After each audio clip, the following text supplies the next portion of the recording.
இன்வெஸ்டரா இருக்கிறத விட ஒரு ட்ரேடரா இதுக்குள்ள வந்து ஒரு காயினை செலக்ட் பண்றீங்க. ஒரு 10% 15% ப்ராஃபிட் வந்ததுன்னா அந்த காயின்ல இருந்து வெளியில ப்ராஃபிட் எடுத்துட்டு நெக்ஸ்ட் அடுத்த காயின் இந்த மாதிரி நீங்க ட்ரேட் பண்ணீங்கன்னு சொன்னா இதுல நல்லாவே ப்ராஃபிட் பண்ண முடியும். ஒவ்வொரு காயினுக்குமே ஒயிட் பேப்பர் அப்படின்ற ஒரு டாக்குமெண்ட் இருக்கு. அந்த டாக்குமெண்ட்டை நீங்க ஃபுல்லா ஸ்டடி பண்ணீங்கன்னாவே கம்ப்ளீட்டா நீங்க அனலைஸ் பண்ணிடலாம். இந்த காயின்ல இன்வெஸ்ட் பண்ணலாம், பண்ணக்கூடாது அப்படின்னு சொல்லிட்டு. அங்க எப்படி நம்ம ஒரு லாங் டேர்முக்கு ஒரு ஸ்டாக்கை வாங்கி ரொம்ப வருஷம் ஹோல்ட் பண்றோமோ அதே போல சில காயின்களை நீங்க வாங்கி ஹோல்ட் பண்ணி நீங்க ஒரு 1 இயர் கழிச்சோ 2 இயர்ஸ் கழிச்சோ நீங்க சேல்ஸ் பண்ணலாம். ஷார்ட் டேர்முக்கு ஒரு ஸ்விங் ட்ரேடரா இருந்து ஒரு 4 days 5 days 1 வீக்ல நீங்க ப்ராஃபிட்டும் எடுக்கலாம். 3 months 6 monthsம் நீங்க பண்ணலாம். இனி அடுத்தடுத்துல ஏஐ பேஸ்டு ப்ராஜெக்ட் உள்ள காயின்கள் அதிகமான லெவல்ல ஒரு பூம் கொடுக்கக்கூடிய வாய்ப்புகள் நிறையவே இருக்கு. நிறைய பேர் நிறைய காயினை கிரியேட் பண்றாங்க. இந்த டெக்னாலஜி கொஞ்சம் புரிஞ்சுக்கிறதுக்கு ஈஸியா இல்ல. இந்த டெக்னாலஜி ஒரு சாதாரண மக்களால புரிஞ்சுக்க முடியாது. இது ஒரு டிஸ்அட்வான்டேஜா இருக்கிறதுனால கிரிப்டோ கரன்சியை வச்சு நிறைய பேர் கட்டுமானத்தின் வலிமை, கட்டிடங்களின் பாதுகாப்பு, ஸ்ரீ துர்கா டிஎம்டி கம்பிகள். நியூஸ் கஃபே நேயர்களுக்கு வணக்கம். கிரிப்டோ கரன்சி பற்றிய பல்வேறு தகவல்களை தெரிஞ்சுக்கிறதுக்காக கிரிப்டோ மாஸ்டர் மிஸ்டர் சிவகுமார் அவர்களை இன்னைக்கு நிகழ்ச்சிக்கு இன்வைட் பண்ணியிருக்கோம். வணக்கம் சார். வணக்கம் சார். கிரிப்டோ கரன்சி அப்படின்னாலே எல்லாருக்கும் ஞாபகம் வருது இந்த பிட்காயின் தான். 2009 ஸ்டார்ட் பண்ண அந்த பிட்காயின் இன்னைக்கு வரைக்கும் பாப்புலராக போயிட்டு இருக்கு. அதுக்கு என்ன காரணம், அதோட சீக்ரெட் என்ன சார்? பிட்காயின் நீங்க சொன்னது மாதிரி 2009ல பிளாக் செயின் அப்படின்ற ஒரு டெக்னாலஜியில் உருவானது. பிட்காயின் ஒரு பேமெண்ட் சிஸ்டத்துக்காக ஒரு குளோபல் பேமெண்ட்டுக்காக ஒரு டீசென்ட்ரலைஸ்டாக இருக்கணும் அப்படின்றதுக்காக அதை உருவாக்குனாங்க. அதனுடைய டெக்னாலஜி எல்லாருக்கும் புரிய வர அந்த பிட்காயினை எல்லாரும் வாங்க ஆரம்பிச்சாங்க. ஸோ இன்னைக்கு நிறைய பிட்காயினை வச்சு பேமெண்ட்ஸ் வேர்ல்டு வைடாவே நடந்துகிட்டு இருக்கு. பிட்காயின் இந்த அளவுக்கு வளர்ச்சி அடைய காரணம் என்ன அப்படின்னு சொல்லி கேட்டீங்கன்னா, பிட்காயினை தொடர்ந்து நிறைய கிரிப்டோ கரன்சி வர ஆரம்பிச்சது. அந்த கிரிப்டோ கரன்சி எல்லாமே பிட்காயினை வச்சு தான் மற்ற கிரிப்டோ கரன்சி வாங்க முடியும் அப்படின்ற ஒரு சூழ்நிலை வந்ததுனால பிட்காயினை வாங்கி தான் மற்ற கிரிப்டோ கரன்சி வாங்க முடியும். அதனால பிட்காயின் வளர்ச்சி அதிகமாயிட்டே வந்தது. ஆக்சுவலாக கிரிப்டோ கரன்சியோட ஆக்சுவல் பர்பஸ் என்ன நோக்கத்துக்காக இது கிரியேட் பண்ண ஆரம்பிச்சாங்க? கிரிப்டோ கரன்சி ஒரு குளோபல் பேமெண்ட், அதாவது இப்போ நம்ம நாட்டில் இருக்கக்கூடிய கன்வென்ஷன் ட்ரெடிஷ்னல் பேமெண்ட்ல இருந்து ஒரு மாறுபட்டதாக இருக்கணும் அப்படின்றதுக்காக தான். ட்ரெடிஷ்னல் பேமெண்ட்ல நிறைய விஷயங்கள் ட்ராபேக்காக இருக்கு. என்னன்னு கேட்டிங்கன்னா, இப்போ நீங்கள் வேர்ல்டு வைடாக ஒரு பேமெண்ட் ஒரே உதாரணத்துக்கு ஒன்று நம்ம எடுத்துக்கலாம். இப்போ நீங்கள் இங்கேருந்து யூஎஸ்ல இருக்கக்கூடிய ஒருத்தருக்கு ஒரு பேமெண்ட் அனுப்புறீங்க அப்படின்னா அந்த பேமெண்ட் நீங்கள் அனுப்புறதுக்கு இங்கேருந்து ஐஎன்ஆராக உங்களால் அனுப்ப முடியாது. நீங்கள் ஏதாவது ஒரு தேர்ட் பார்ட்டி எக்ஸ்சேஞ்சுக்கு போகணும். அங்கே உங்கள் ஐஎன்ஆரை கொடுக்கணும். அந்த ஐஎன்ஆரை நம்மளுடைய ரிசர்வ் பேங்க் அப்ரூவ் பண்ணணும். அதன் பிறகு ஐஎன்ஆர் அப்ரூவ் ஆகி அங்கே யூஎஸ்க்கு போகும். அங்கே இருக்கக்கூடிய சென்ட்ரல் பேங்க் அதை அப்ரூவ் பண்ணணும். அதை அப்ரூவ் பண்ணி தான் பர்டிகுலராக அந்த பர்சனுக்கு உங்களுக்கு போய் கிடைக்கும். ஸோ இதில் என்னெல்லாம் ட்ராபேக் அப்படின்னு கேட்டிங்கன்னா, நீங்கள் அனுப்பின நாள்ல இருந்து குறைஞ்சபட்சம் 3ல இருந்து 1 வாரம் டைம் எடுக்கும். உடனே இமிடியேட்டா போய் சேராது. ஒன்று. ரெண்டாவது, நீங்க அனுப்பின அந்த டாலருடைய மதிப்பு நீங்க அனுப்பும் போது அதனுடைய ரேட் இருந்திருக்கும். நீங்க அங்க போய் சேரும் போது ரேட்டு கூடவோ குறையவோ செய்யலாம். டைம் டிலே, மதிப்பு குறையுது. அதுக்கு அடுத்தபடியா பாத்தீங்கன்னா, இங்க இடையில சென்ட்ரல் அத்தாரிட்டின்னு சொல்லிட்டு இவங்க எல்லாம் அப்ரூவல் பண்ணாதான் இது எல்லாமே நடக்கும். ஸோ இமிடியேட்டா போய் உங்களுக்கு சேர போறது இல்லை. ஃபீஸும் அதிகமா இருக்கு. 1 லட்ச ரூபா அனுப்புனீங்கன்னா அதுக்கு தகுந்த ஃபீஸு, இதே 1 கோடி ரூபா அனுப்புனீங்கன்னா அதுக்கு தகுந்த ஃபீஸு. ஸோ இதுக்கு இடையில லீவு, பேங்க் ஹாலிடேஸ் இந்த மாதிரிலாம் ரொம்ப டைம் டிலே எடுக்கும். ஸோ இதே கிரிப்டோ கரன்சியில் நீங்கள் ஒரு பேமெண்ட் அனுப்புறீங்க அப்படின்னா வித்தின் அ செகண்டில் நீங்கள் உங்களுடைய மொபைல் எடுத்து அவருக்கு எவ்வளவு அனுப்பணுமோ அந்த தொகையை த்ரூ கிரிப்டோ கரன்சி மூலிமா நீங்கள் அனுப்புனீங்கன்னா வித்தின் அ செகண்டில் அவருக்கு போய் ரீச் ஆகிடும். நீங்கள் டைம் உடனே போய் ரீச் ஆகிடுது. அண்டு நீங்கள் ஃபீஸ் பார்த்தீங்கன்னா 1 லட்ச ரூபா அனுப்புனாலும் ஒரு 8 ரூபா 10 ரூபா தான் ஆகும். 1 கோடி ரூபா அனுப்புனாலும் 8 ரூபா 10 ரூபா தான் ஆகும். 100 கோடி ரூபா அனுப்புனாலும் 8 ரூபா 10 ரூபா தான் ஆகும். நோ சென்ட்ரல் அத்தாரிட்டி, யாருமே இடையில இன்டர்மீடியேட்டர் கிடையாது. ஸோ இந்த மாதிரி நிறைய விஷயங்கள் சொல்லலாம். இதனால தான் கிரிப்டோ கரன்சி கிரியேட் பண்ணி கொண்டு வந்தாங்க. ஓகே, ஒரு மணி டிரான்சாக்ஷனோ இல்லை ஒரு டாலர் டிரான்சாக்ஷனோ இதை தாண்டி இதுதான் பெஸ்ட் அப்படிங்கிறதுக்கு சொன்னீங்க. ஆனால் இதில் எப்படியா இருந்தாலும் ஒரு டிஸ்அட்வான்டேஜ் அப்படின்னு ஒன்று இருக்கும் இல்லையா? அப்படி என்ன டிஸ்அட்வான்டேஜ் இருக்குது? டிஸ்அட்வான்டேஜ் என்னன்னு கேட்டிங்கன்னா, ஒரு சென்ட்ரல் அத்தாரிட்டி இல்லாத போது ஒரு பேர் டு பேராக வந்து நீங்கள் அனுப்பும் போது இந்த பணம் வந்து யாருக்கு வேணாலும் போய் சேரலாம் அப்படின்ற மாதிரி இப்போ நம்ம சொன்னோம். நம்பர்ஸ் மாறினாலும் பிரச்சனை இல்லை. ஆமாம், அதாவது 100 கோடி ரூபா கூட அனுப்பலாம்னு சொன்னோம். ஆனால் அது யாருக்கு போய் சேருது, ஈவன் வந்து வேற மாதிரி கூட வந்து இதை மிஸ்யூஸ் பண்ணுறதுக்கு வாய்ப்புகள் இருக்கு. இதெல்லாம் வந்து இது உள்ள ஒரு டிஸ்அட்வான்டேஜ்னு எடுத்துக்கலாம். நிறைய கிரிப்டோ எக்ஸ்சேஞ்சு சைட்லையும் சரி, கிரிப்டோட மார்க்கெட்டர் சைடில் எல்லாருக்கும் சொல்றது என்ன அப்படின்னா, இந்த கிரிப்டோ கரன்சி அப்படிங்கிறது ஒரு புவர் ஃபேமிலிக்கு அண்ட் மிடில் கிளாஸ் பீப்புள்ஸ்க்கு இவங்களுக்கு ரொம்ப ஆக்டாக இருக்கும், இவங்களுக்காக தான் இது கிரியேட் பண்ண ஆரம்பிச்சது அப்படிங்கிற மாதிரி ஒரு ஸ்டேட்மெண்ட் கொடுக்குறாங்க. அது உண்மையா? எந்த அளவுக்கு அவங்களுக்கு கை கொடுக்கும்னு நினைக்கிறீங்க? இல்லை, ஆக்சுவலாக அது உண்மை கிடையாது. கிரிப்டோ கரன்சி அப்படின்றது வந்து ஃபஸ்ட்டு வந்து வந்த பிட்காயின் தான் பேமெண்ட்டுக்காக வந்து கரன்சியை ஒழிய, அதன் பிறகு வரக்கூடிய கரன்சி எல்லாமே ஒவ்வொரு காயினுக்குமே ஒரு ப்ராஜெக்ட் பேஸ்டு வந்து இருக்குது. இப்போ நீங்கள் வந்து ஒரு கம்பெனின்னு எடுத்திங்கன்னா, அந்த கம்பெனி வந்து வளர வளர அதனுடைய ஷேர்ஸ் வந்து வளர்கிற மாதிரி இங்கே வந்து ஒவ்வொரு ப்ராஜெக்ட்டுக்கும் பின்னாலேயும் அந்த கிரிப்டோ கரன்சி காயின் இருக்கும். அந்த காயினை வந்து யாரும் வேணாலும் வாங்கலாம். ஈவன் அவங்க லான்ச் பண்ணும்போது கம்மியான ₹1 லான்ச் பண்ணுவாங்க, சிலது ₹1 கம்மியாகவும் லான்ச் பண்ணுவாங்க. ஸோ இதை யார் வேணாலும் வாங்கலாம். அதனுடைய மதிப்பு உயர உயர இதை வந்து அவங்க ப்ராஃபிட் பண்ணி அதுலேருந்து வெளியில் வரலாம். ஸோ அதனால் யார் வேணாலும் வாங்கக்கூடிய இதுதான் அது. யார் வேணாலும் வாங்கலாம். ஆனால் எல்லாருக்குமே கிரிப்டோ கரன்சி அப்படின்னாலே ஒரு பயம் இருக்குது. இந்த பயம் எதனால் ஏற்பட்டிருக்கு? இந்த பயம் சரியான பயம் தானா? இந்த பயம் ஏற்பட்டதுக்கு காரணம் என்னன்னு கேட்டிங்கன்னா, கிரிப்டோ கரன்சியை பற்றி சரியான புரிதல் வந்து இல்லை. ஈவன் நாங்கள் சில பேங்க் மேனேஜர்கிட்ட பேசுகிறது, ஆடிட்டர்கிட்ட பேசும்போது கூட இனிமேல் அவங்களுக்குமே கிரிப்டோ கரன்சியை பற்றி புரிதல் இல்லை. ஏன் இந்த புரிதல் இல்லைன்னு கேட்டிங்கன்னா, கிரிப்டோ கரன்சிக்கு பின்னாடி டெக்னாலஜி இருக்குது. இந்த டெக்னாலஜியை வந்து புரிஞ்சுக்கிறதுக்கு கொஞ்சம் நம்ம பேசிக்கை வந்து தெரிஞ்சுக்கணும்.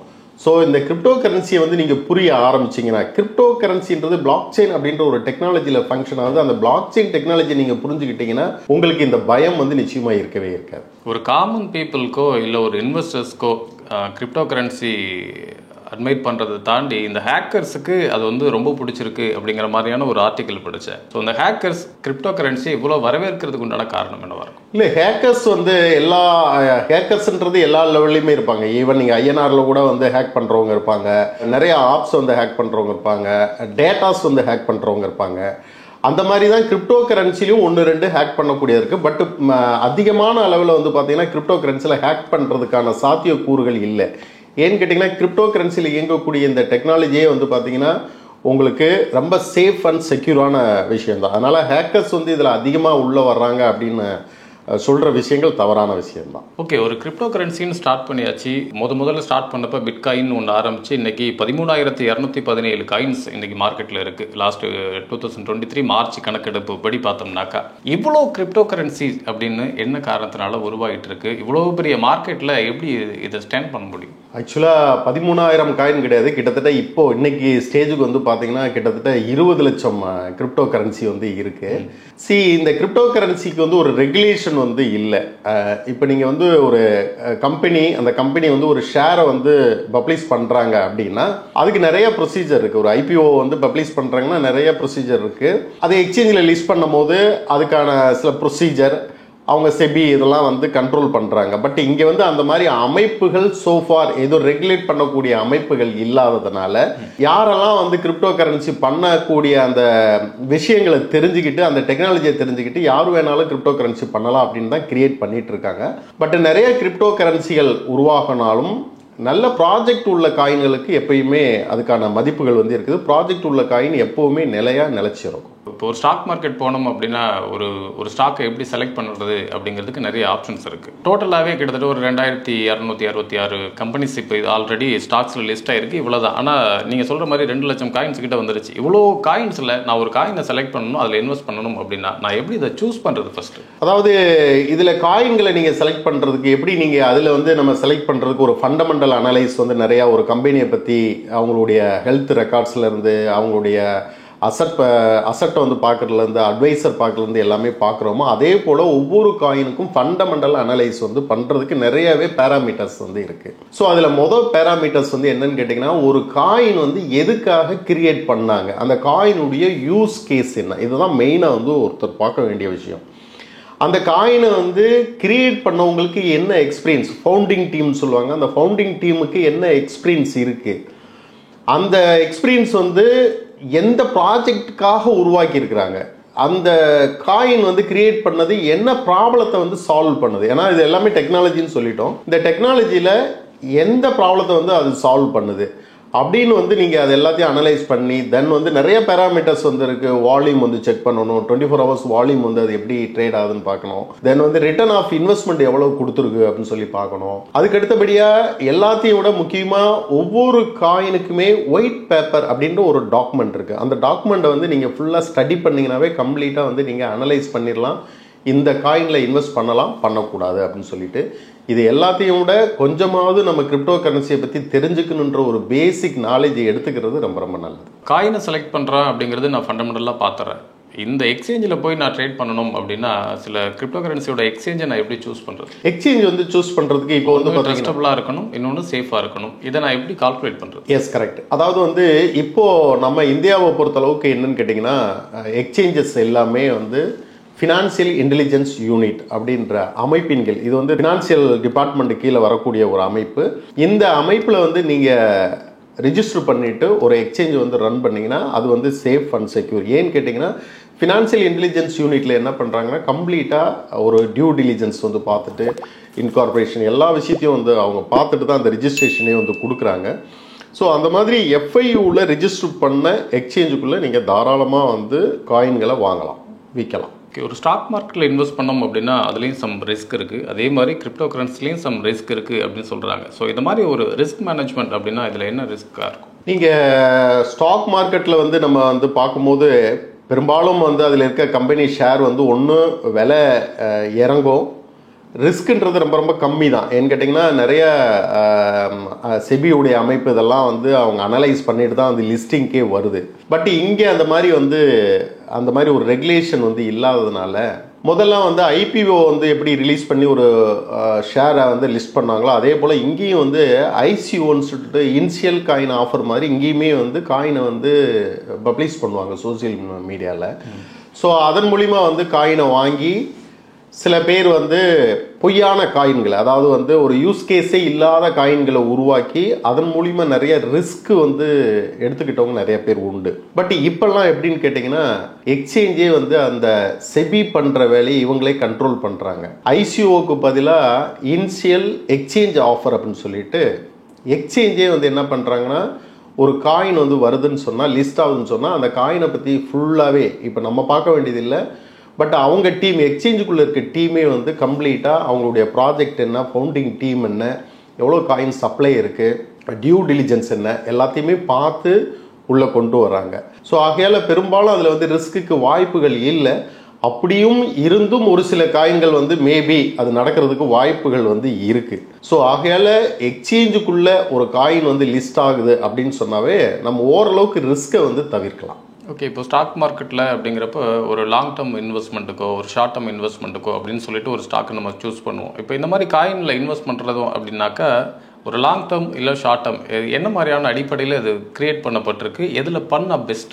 இங்கே நீங்கள் கிரிப்டோ கரன்சிலையும் வந்து இதே, அதாவது ஸ்டாக் மார்க்கெட்டில் என்னெல்லாம் இருக்கோ அது எல்லாமே கிரிப்டோ கரன்சி மார்க்கெட்லேயும் இருக்குது. நீங்கள் ஸ்டாக் மார்க்கெட்டில் வந்து நீங்கள் ஷார்ட் டேர்முக்கு வாங்கலாம், லாங் டேர்முக்கு வாங்கலான்ற மாதிரி இங்கேயும் ஷார்ட் டேர்முக்கு வாங்கலாம், லாங் டேர்முக்கு வாங்கலாம், பை பண்ணலாம், செல் பண்ணலாம், ட்ரேட் பண்ணலாம், இன்ட்ராடே பண்ணலாம், ஃபியூச்சர் ட்ரேடிங் வந்து பண்ணலாம், ஆப்ஷன் ட்ரேடிங் வந்து பண்ணலாம், எல்லா விதமான இதுகளும் இருக்குது. அங்கே எப்படி நம்ம ஒரு லாங் டேர்முக்கு ஒரு ஸ்டாக்கை வந்து வாங்கி ரொம்ப வருஷம் ஹோல்ட் பண்ணுறோமோ அதே போல் சில காயின்களை நீங்கள் வாங்கி ஹோல்ட் பண்ணி நீங்கள் ஒரு 1 year கழிச்சோ 2 years கழிச்சோ நீங்கள் வந்து சேல்ஸ் பண்ணலாம். ஷார்ட் டேர்முக்கு வந்து ஒரு ஸ்விங் ட்ரேடராக இருந்து ஒரு 4 days 5 days 1 weekல வந்து நீங்கள் ப்ராஃபிட்டும் எடுக்கலாம், 3 months 6 monthsம் வந்து நீங்கள் பண்ணலாம். பட் என்னையை பொறுத்தளவுக்கு வந்து ஒரு ஷார்ட் டேர்மாக வந்து இதில் வந்து ப்ராஃபிட் பண்ணுறது தான் நல்லது. நீங்கள் வந்து ஒரு காயினை செலக்ட் பண்ணுறீங்க, அந்த காயினில் வந்து ஒரு ட்ரேட் எடுக்கிறீங்க, இன்வெஸ்டராக இருக்கிறத விட ஒரு ட்ரேடராக வந்து இதுக்குள்ளே வந்து ஒரு காயினை செலக்ட் பண்ணுறீங்க, ஒரு 10% 15% வந்து ப்ராஃபிட் வந்ததுன்னா அந்த காயின்லேருந்து வெளியில் ப்ராஃபிட் எடுத்துகிட்டு நெக்ஸ்ட் அடுத்த காயின் இந்த மாதிரி நீங்கள் ட்ரேட் பண்ணீங்கன்னு சொன்னால் இதில் நல்லாவே ப்ராஃபிட் வந்து பண்ண முடியும். ஓகே, ஒரு காமன் பீப்புள் கிரிப்டோ கரன்சி அப்படின்னு பார்த்தா பயப்படுறாங்க, அது பெரிய ஸ்கேமாக இருக்குமோ அப்படின்னு பயப்படுறாங்க. ஆனால் கிரிப்டோ கரன்சி உள்ளர ட்ராவல் பண்ணுற நபர்களை பார்க்குறப்ப தெரியுது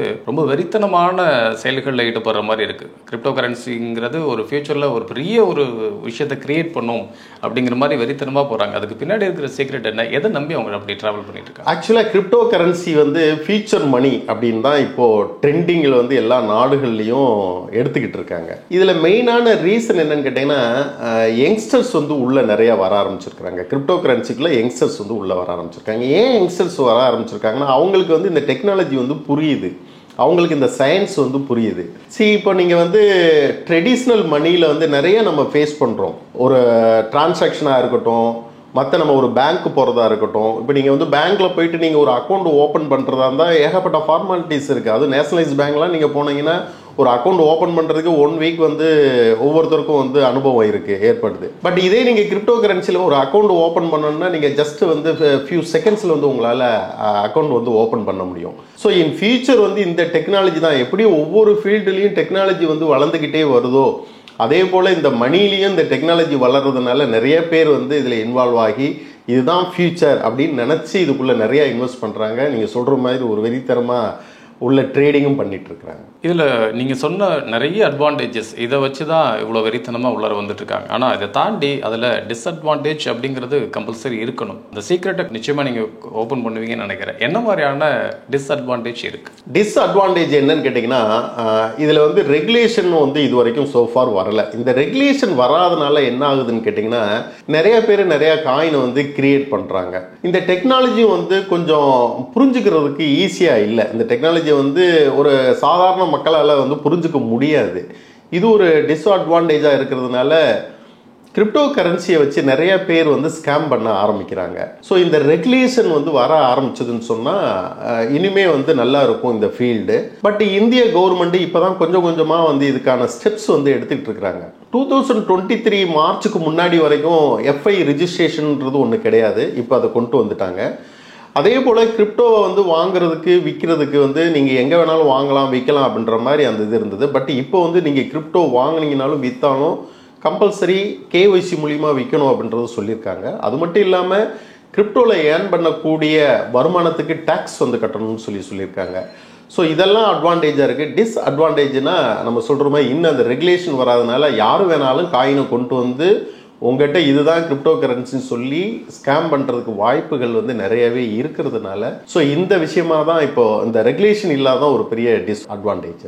ஓகே, இப்போ வரப்போகிற காலங்களில் இந்த 24 எடுத்துக்கோமே, இந்த 24ல் ஒரு ஹை பூம் கிடைக்கும் அப்படின்னா என்ன காயின்ஸில் கிடைக்கும்? ஏன்னா பிட்காயின் இப்போதோட மார்க்கெட் ஸ்டேட்டஸ் பார்த்தோம்னா கிட்டத்தட்ட $65,000 இருக்குது. அதுக்கு அடுத்த செகண்ட் பிளேஸ் அப்படின்னா எத்தீரியம் $3,500 இருக்குது. அதுக்கு அடுத்தது BNB பார்த்தோம்னாக்கா கிட்டத்தட்ட 150 சம்திங்கில் இருக்குது. இவ்வளோ ரேஞ்சஸ் டிஃப்ரென்சஸில் இருக்குது. இதெல்லாம் தாண்டி லேக்ஸ் கணக்கில் இன்னைக்கு காயின்ஸ் இருக்குது. இப்போ அடுத்தது பூம் ஆகும் அப்படிங்கிறது எந்த ரீசனை வச்சு வரும், எந்த காயின் வரும்? ஆக்சுவலாக இப்போ பூம் ஆகிறது வந்து பார்த்தீங்கன்னா எப்போவுமே வந்து ஆல் டைம் பூமிங்னு சொல்லுவாங்க. அது வந்து பார்த்தீங்கன்னா கேமிங் காயினுக்கு எப்போவுமே பூம் இருக்கும். இப்போ வந்து ரீசெண்டாக வந்து நாட்டுன்னு ஒரு காயின், அது வந்து டான் டெலிகிராம் அதனுடைய செயின், அது அந்த டான் செயினில் பில்ட் பண்ண நாட்டுன்ற காயின் வந்து ரொம்ப அதிகமாகவே பூம் ஆகிட்டுருக்கு.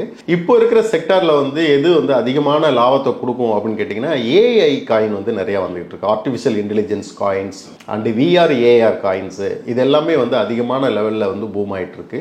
இனி அடுத்தடுத்துல AI பேஸ்டு ப்ராஜெக்ட் உள்ள காயின்கள் வந்து அதிகமான லெவலில் ஒரு பூம் கொடுக்கக்கூடிய வாய்ப்புகள் வந்து நிறையவே இருக்குது. ஓகே, காயின்ஸ் இவ்வளோ காயின்ஸ் இருக்கிறதுனால ஒருவேளை நான் இன்வெஸ்ட் பண்ணணும் அப்படின்னு உள்ளார வந்தோம்னா தெரியாமல் ஒரு காயினை நம்ம சூஸ் பண்ணிடக்கூடாது இல்லையா? கிரிப்டோ கரன்சிக்கு உள்ளே வர்றதே இன்னைக்கு கஷ்டமான விஷயமா இருக்குது. அதை தாண்டி வரணும் அப்படின்னு ஒரு இன்ட்ரெஸ்ட்டோ நாலேஜோ எடுத்துக்கிட்டு உள்ளார வர்றப்ப இந்த மாதிரி காயின்ஸில் பண்ணக்கூடாது அப்படின்னு சில ஆப்ஷன்ஸ் இருக்கும் இல்லையா? என்ன மாதிரியான காயின்ஸில் பண்ணக்கூடாது இன்வெஸ்ட்மெண்ட்? முதல் வந்து MLM காயினில் பண்ணவே கூடாது. ஃபர்ஸ்ட் ஆஃப் ஆல் வந்து நீங்கள் MLM மூலிமா எந்த ஒரு காயின் வந்தாலும் அந்த காயினில் வந்து இன்வெஸ்ட்மெண்ட் பண்ணுறதை தவிர்த்து விடணும். செகண்ட் திங் வந்து ஒரு காயினில் இன்வெஸ்ட் பண்ணுறதுக்கு முன்னாடி நீங்கள் கேட்கக்கூடிய கேள்வி வந்து என்னன்னு கேட்டிங்கன்னா, ஏன் இந்த காயினை வந்து வாங்கணும், இந்த காயினை எதுக்காக நான் வாங்கணும் அப்படின்னு உங்களுக்குள்ள ஒரு கேள்வி இருக்கணும். ஸோ ஒரு காயின் வந்து யூஸ் கேஸ் இல்லை அப்படின்னு சொன்னால் அந்த காயினை வாங்கக்கூடாது. செகண்ட் வந்து புதுசாக உள்ள வரவங்க ஏற்கனவே இருக்கக்கூடிய காயின், புது காயினாக இல்லாமல் ஏற்கனவே புழக்கத்தில் உள்ள காயின், அதுவும் ஒரு டாப் 100ல் இருக்கக்கூடிய காயின், எல்லா எக்ஸ்சேஞ்சிலையும் இருக்கக்கூடிய காயினாக பார்த்து வாங்கினீங்கன்னு சொன்னால் உங்களுக்கு அதில் நஷ்டம் வர்றதுக்கு வாய்ப்புகளே கிடையாது. நிச்சயமாக ஒரு நல்ல காயினை தேர்ந்தெடுத்த ஒரு திருப்தியும் உங்களுக்கு இருக்கும். கிரிப்டோ கரன்சியில் இது வரைக்கும் இருக்கிற ஒரு டார்க் ட்ரூத் அப்படின்னா எது சொல்லலாம்? மறைந்திருக்கக்கூடிய ஒரு உண்மை. கிரிப்டோ கரன்சியில் மறைந்திருக்கக்கூடிய உண்மைன்னு சொன்னால் அந்த டெக்னாலஜியை தான் சொல்லணும். ஏன்னா கிரிப்டோ கரன்சியில் உங்களுக்கு அதன் பின்னால் இயங்கக்கூடிய அந்த டெக்னாலஜி அப்படின்றது உண்மையிலே ஒரு அபரிதமான டெக்னாலஜி. அந்த டெக்னாலஜி வந்து எப்படி ஃபங்க்ஷன் ஆகுது அப்படின்றத வந்து ஈஸியாக எல்லாராலையும் புரிஞ்சிக்கவே முடியாது. அந்த டெக்னாலஜி வந்து அந்த கோடிங், ஆக்சுவலி கம்ப்யூட்டர் இன்ஜினியரிங் படித்து அதுக்குள்ளே ஒரு கோடிங், சாலிடிட்டின்னு ஒரு கோடிங் இருக்குது. அந்த கோடிங்லாம் தெரிஞ்சவங்களால் மட்டும்தான் அதுக்குள்ளவே போய் வந்து அதை பார்க்க முடியும். ஸோ அந்த டெக்னாலஜி தான் அதுக்குள்ளே இருக்கிற ஒரு மறைந்திருக்கிற உண்மைன்னு சொல்லலாம். ஓகே, யாரெல்லாம் இந்த கிரிப்டோ கரன்சியில் இன்வெஸ்ட் பண்ணலாம்? இவங்கெல்லாம் தயவுசெய்து பண்ணாதீங்க, இல்லைன்னா என்ன குவாலிஃபிகேஷன் இருந்தால் இதுக்குள்ளார வரணும்? குவாலிஃபிகேஷன் இதுக்கு வந்து தேவையில்லை, யார் வேணாலும் வந்து பண்ணலாம்.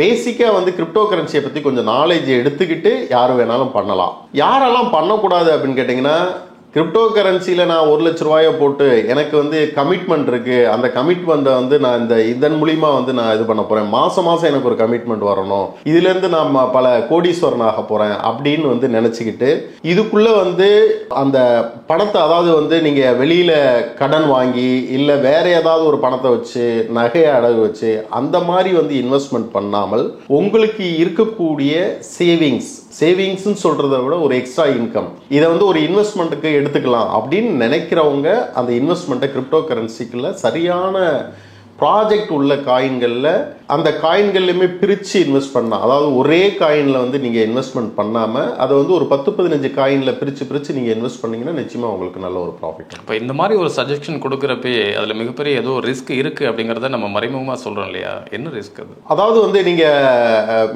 எந்த இன்வெஸ்ட்மெண்ட்டுமே, அதாவது நீங்கள் வந்து ஒரு காயினை வந்து செலக்ட் பண்ணும் போது அந்த காயினில் வந்து ப்ராஜெக்டே இருந்தாலும் சம்டைம்ஸ் வந்து ஏதாவது அதில் வந்து ரிஸ்க் இருக்கிறதுக்கு வாய்ப்புகள் இருக்குன்றதுனால தான் நம்ம என்னென்னா மற்ற பணங்களை எடுத்து வந்து இதில் வந்து போட வேண்டாம்னு வந்து சொல்கிறோம்.